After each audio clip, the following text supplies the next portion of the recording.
Buenos días, jóvenes. Espero se encuentren bien ustedes y su familia. Para la clase de hoy vamos a ver la intersección de sucesos. Objetivo: operar con la operación intersección para calcular probabilidades en la resolución de problemas sencillos. Vamos a recordar la regla de Laplace, que es muy importante, ya que esta regla nos sirve para calcular la probabilidad de varios ejercicios, si no es por decirlo de todos. La regla de Laplace establece que la probabilidad de un suceso es igual al número de casos favorables sobre el número de casos posibles, es decir, sobre el total de casos. De acuerdo con esta regla, la probabilidad es un número comprendido entre 0 y 1. Siempre vamos a tener nosotros una probabilidad entre 0 y 1. Si nos dicen una probabilidad es de 1,5, eso es un error, ya que la probabilidad puede estar solamente en el rango de 0 y 1. ¿Cuándo es 0? Cuando estamos hablando de un suceso imposible. ¿Y cuándo es 1? Cuando estamos hablando de un suceso seguro. Es decir, que siempre va a ocurrir. Aquí tenemos un ejemplo. Si se lanza un dado al aire, calcular la probabilidad de que al caer se obtenga un número par o un múltiplo de 3. En literal A, un número par, tenemos los casos favorables, el 2, el 4 y el 6, es decir, 3 casos favorables sobre 6, que es el total de casos, ya que el dado se encuentra numerado del 1 al 6. Tiene 6 caras numeradas del 1 al 6. Literal B, obtener un múltiplo de 3. ¿Cuáles son los múltiplos de 3? El 3 y el 6. Casos favorables 2 sobre total de casos 6.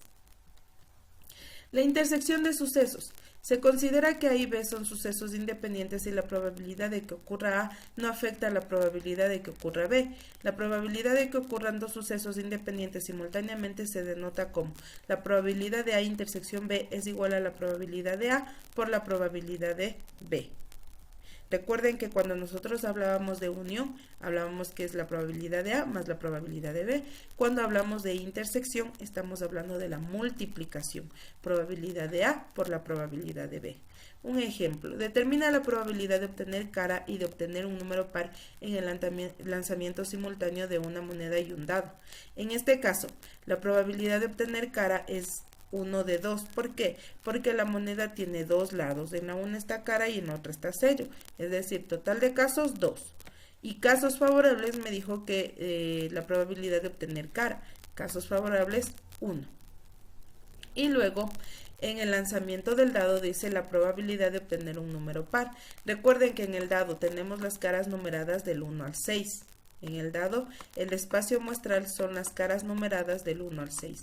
1, 2, 3, 4, 5 y 6. ¿Cuáles son los números pares? El 2, el 4 y el 6. Es decir, que la probabilidad de obtener un número par ha sido 3, que son los casos favorables, sobre 6, que es el total de casos. Simplificando tercera 1, tercera 2, nos queda que la probabilidad de B ha sido un medio. Ahora, la probabilidad de A intersección B. ¿Por qué la intersección? Porque me dice obtener cara y también obtener un número par. No me dice obtener cara o un número par. Me está pidiendo las dos condiciones. Por eso estamos hablando nosotros de la intersección. Y cuando es intersección tenemos que multiplicar la probabilidad de A por la probabilidad de B. La probabilidad de A un medio por la probabilidad de B un medio. 1 por 1, 1, 2 por 2, 4. Es decir, que la probabilidad de obtener al lanzar simultáneamente el dado y la moneda, de obtener cara y un número par, ha sido de un cuarto. Se consideran que A y B son sucesos dependientes cuando la probabilidad de ocurrencia de uno de ellos afecta a la probabilidad de ocurrencia del otro. La probabilidad de ocurrencia consecutiva de A y B es igual a la probabilidad de que suceda A por la probabilidad de que suceda B una vez ocurrido A. Nuevamente la fórmula es la probabilidad de A intersección B igual a la probabilidad de A por la probabilidad de B. Tercer ejemplo. Considera el juego de cartas de la izquierda, el que tenemos aquí. Si se determinan los sucesos A, sacar una carta de oros, y B, sacar una carta de copas, ¿cuál es la probabilidad de obtener carta de oros en la primera extracción y carta de copas en la segunda extracción? Aquí tenemos que ver primero. Casos favorables tenemos la probabilidad de obtener una carta de oros. Casos favorables tenemos 4, ya que tenemos 4 cartas de oro. Sobre el total de casos son 1, 2, 3, 4, 5, 6, 7, 8, 9, 10 cartas que tenemos en total. Ese es el total de casos. Simplificando, la mitad 2, la mitad 5. Es decir, la probabilidad de obtener una carta de oros en la primera extracción ha sido de 2/5. Ahora me dice, B, sacar una carta de copas. Si yo quiero en la segunda extracción sacar una carta de copas, la probabilidad de obtener una carta de copas en la segunda extracción sería de, ¿cuántas cartas de copas tenemos? 1, 2 y 3.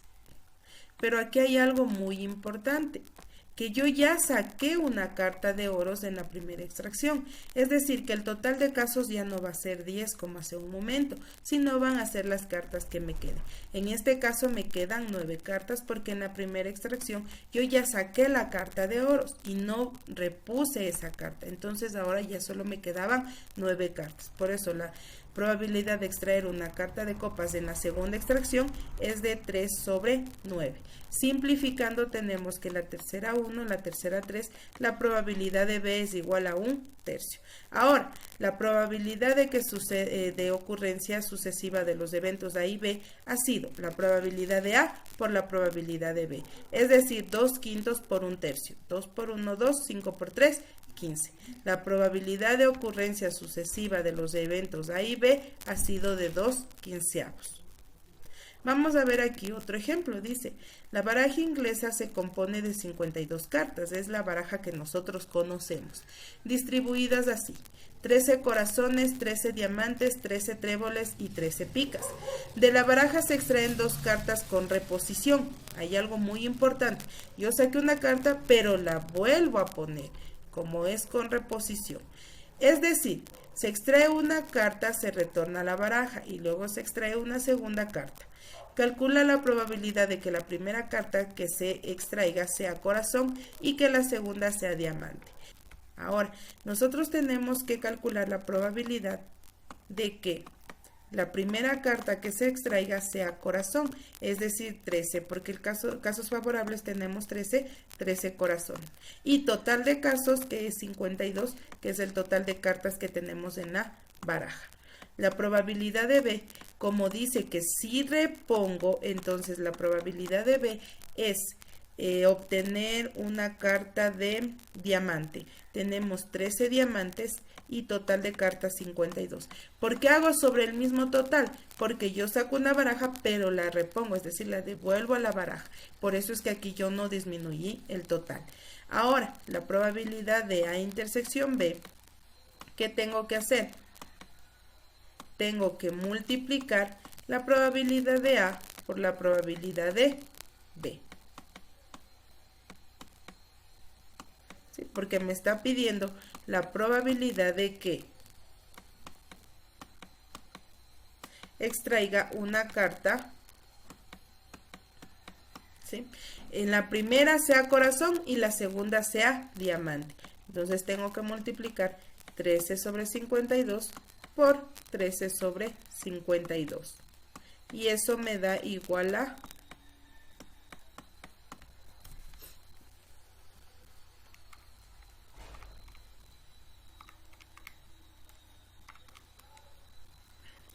1/16.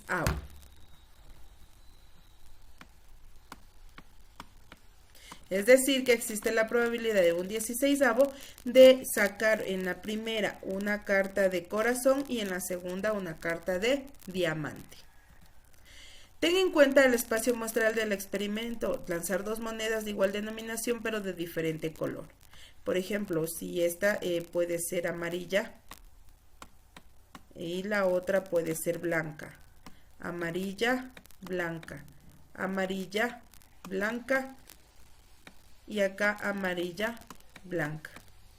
Dice, calcula la probabilidad de obtener estas opciones considerando que una moneda es amarilla y la otra blanca. Cara en la moneda amarilla. Para obtener cara en la moneda amarilla tenemos dos que son los casos favorables. Probabilidad de A es igual a 2. ¿Por qué?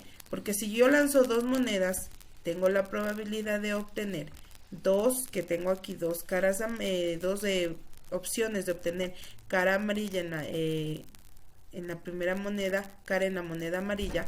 Aquí tenemos que esta moneda es amarilla y esta también es amarilla, y tenemos que cae cara y cae cara, es decir, 2 de 4. ¿Sí? Vamos a ver en el literal B, dice la probabilidad de B es igual a obtener cara en la moneda blanca. Entonces nos vamos a la moneda blanca y la probabilidad de obtener cara en la moneda blanca también es 2 de 4. ¿Sí? Literal C, sello en la moneda amarilla. La probabilidad de obtener sello en la moneda amarilla ha sido de 2 de 4, porque hay las mismas opciones. Sello en la moneda amarilla. Y la probabilidad de obtener cara a cara. De obtener cara a cara es 1 de 4, ya que el total de opciones son 4 y como me pide solamente obtener cara a cara, es una de las opciones que se puede dar, es una de 4. Y esas serían todas las probabilidades. En un grupo de 30 estudiantes, 6 obtuvieron una nota superior a 8 en el primer examen de matemática. Si 3 estudiantes son escogidos al azar para participar en las Olimpiadas Matemáticas del colegio, ¿cuál es la probabilidad de que los 3 estudiantes hayan obtenido una nota superior a 8 en el primer examen de matemática? Este ejercicio se los voy a dejar a ustedes como un ejercicio opcional. ¿Qué van a hacer? Mire, primero tiene que calcular la probabilidad de A. ¿Sí? ¿Cuál es la probabilidad? Si 3 estudiantes son escogidos al azar para participar en las Olimpiadas Matemáticas del colegio, ¿cuál es la probabilidad de que los 3 estudiantes hayan obtenido una nota superior a 8? Es decir, la probabilidad de que los 3 estudiantes sean del grupo que obtuvieron una nota superior a 8. La probabilidad de B, los 6 estudiantes que son del total de 30. Y la probabilidad de C. Después de hallar la probabilidad de A, B y C, pueden hallar la probabilidad de intersección B, intersección C. Y eso sería todo la resolución de este ejercicio. Listo, jóvenes, espero me hayan entendido. Muchas gracias. Hasta la próxima.